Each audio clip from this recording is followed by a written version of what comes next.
Hello বন্ধুরা, আমি সকাল সকাল চলে যাচ্ছি, সকাল না বিকেল। বাড়ি ছেড়ে, মাকে ছেড়ে, বান্ধবী যে বসে আছে বান্ধবীকে ছেড়ে আমি চলে যাচ্ছি। কোথায় বলো তো? যাচ্ছি হচ্ছে দিদি বাড়িতে। দিদি বাড়ি যাওয়ার সময় আমার খুব মন খারাপ হচ্ছিলো, কিছু করার নেই, দিদি বাড়ি যেতেই হবে। এই যে দুটো ব্যাগ আছে, ব্যাগে করে নিয়েছি দিদির এই যে শাড়ি, কাপড়, জামা, ওরই সব আমার ভেবো না, কারণ ওর বিয়ে বাড়িতে এসেছিলো বান্ধবী, এসে সব জামা কাপড় ধুয়ে চলে গিয়েছিল প্রয়াগরাজে ঘুরতে, মানে মহাকুম্ভ মেলাতে। তাই কিছু নিয়ে যেতে পারেনি, আমাকে বললো নিয়ে যেতে, তাই আমি চলে যাচ্ছি। আরেকটা বিশেষ কারণও আছে আজকে যাওয়ার। মন খারাপ হচ্ছিলো খুব বান্ধবীর জন্য, কারণ বাড়ি আমার ঘরটা ছেড়ে যেতে খুব ভালো লাগে না, খুব খারাপ লাগে বাড়ি ছেড়ে যেতে। একটু কান্না পাচ্ছিলো, একটু কাঁদার ঢং করে নিলাম। পরে করতে করতে আমি চলে আসলাম রাস্তায়, একটু অনেকটা দূরে, 10 মিনিট রাস্তা চলে এসেছি। আসার পথে সুন্দর জঙ্গলটা পড়ে, সুন্দর জঙ্গলটা তোমাদেরকে দেখিয়ে দিলাম, কারণ আমাদের এদিকে জঙ্গল ছাড়া কিছু দেখানোর নেই। আর এই যেখানে একটা সুন্দর হাট বসে, মানে এটা আমাদের গ্রামের হাট বলতে গেলে, বড় হাট। আমার বাড়ির পাশেও বসে। এই যে সুন্দর ঠাকুর মন্দির আছে 3-4টা, শিব মন্দির, কালী মন্দির, দুর্গা মন্দির। এই যে সুন্দর হাটটা আমাদের ওখানে বসে। আমাদের পাড়াতেও একটা হাট বসে, ওটা খুব ছোট, এই হাটটা খুব বড়। এই করতে করতে আমি ভাবতে ভাবতে বান্ধবীর কথা, বাড়ির কথা, মায়ের কথা ভাবতে ভাবতে চলে যাচ্ছি। যাওয়ার ইচ্ছে হচ্ছিল না, তাও জোর করে যেতে হবে, কারণ দিদি বাড়ির অনেকদিন যাওয়া হয়নি আমার। আর একটা বিশেষ কারণ আছে যাওয়ার।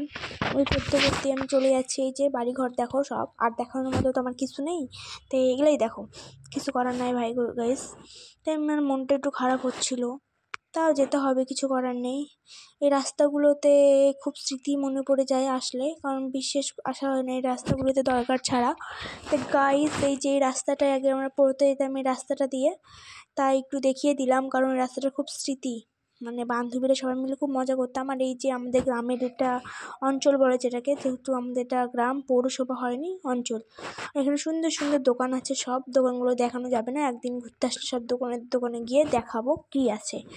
আর এই যে পাশে আমাদের আছে, এটা হাই স্কুল, প্রাইমারি স্কুল সবই আছে এখানে। এটা হাসপাতাল, গ্রামের হাসপাতাল। এই গ্রামটার নাম হলো খাসপুর। থাকার জন্য অনেক মানুষের সুবিধা হয়েছে। কে জানো এই গ্রামটার নাম অবশ্যই জানিও, কারণ তোমরা কেউ জানবে না, কারণ এদিকে কেউ দেখি না ভিডিও, কি জানাবে। গাইস, আমি চলে এসেছি একটা সুন্দর জায়গা, এসে একটা আশ্চর্য জিনিস দেখে, এখানে 6-7টা সাইকেল আছে। আমি ভাবছি সাইকেলগুলো কি নিয়ে যাবো না নিয়ে যাবো না, কে রেখে গেল না ফেলে গেল না, কি মদ বিড়ি খেতে এসে সাইকেল নিয়ে। তারপরে একটু দূরে গিয়ে দেখি নিচের দিকটায়, এখান থেকে ভালো বোঝা যাচ্ছে না, কারণ টোটো গাড়িতে আছি, গরিব শরীর মানুষ, টোটো করে যাচ্ছি গাইস। আমি টোটো করেই যাই, গরিব মানুষের কী করবো।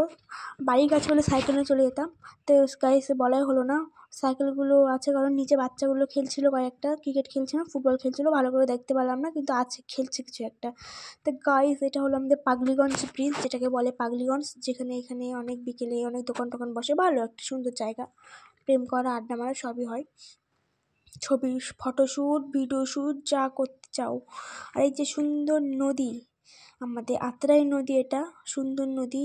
এখন এই নদী সবসময় জল টলমল করে, কারণ ড্যামের জন্য। এই করতে করতে আমি চলে এসেছি রোডে, বলতে গেলে প্রতিরামের দিকে যাচ্ছি, আমার দিদি বাড়ির প্রতিরাম বললামই আগে। এখানে গাইস এত কুলের গাছ আমি লক্ষ্য করিনি, মানে আগে এসেছি তখন কুলগুলো ছিল না, এমনি পাতা ছিল। এখন সব গাছে কুল আছে, দেখতে তো পুরা হেভি লাগছে। আমি প্রথম দেখলাম এরকম। গাইস, খুব ঠান্ডা লাগছে, সোয়েটার টোয়েটার নিয়ে আসিনি। আমি ভাবলাম যে চলে যাবো তাড়াতাড়ি, কিন্তু যেতে যেতে দেরি হয়ে গেছিলো। রোদ আছে কিন্তু তাও ঠান্ডা লাগছে হাওয়ার জন্য।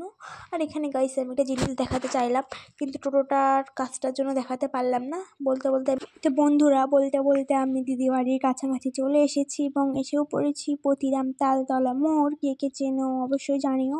দিদির জন্য আমি অপেক্ষা করছি বসে থেকে, এবং ভাবছি বান্ধবীর কথা। আমার জানি না আজকে কেন বান্ধবীর কথা এত মনে পড়ছে, জীবনে তো মনে পড়ে না, ওরও তো মনে পড়ে, কিন্তু আমার এতে কেন একটু বেশি মনে পড়ছে, জানি না কী জন্য। অপেক্ষা করছি জিজুর জন্য। জিজু আমাকে নিয়ে চলে আসলো বাড়িতে, এবং দিদি বাইরে চলে আসে দৌড়ে।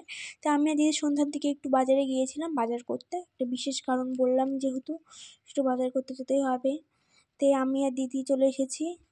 এসে আমরা দোকান খুঁজে পাচ্ছি না, কোন দোকানে ঢুকবো, কারণ আমরা দোকানটা ঠিক চিনি না, একবার এসেছি, অনেক কষ্টে খুঁজে পেলাম দোকানটা।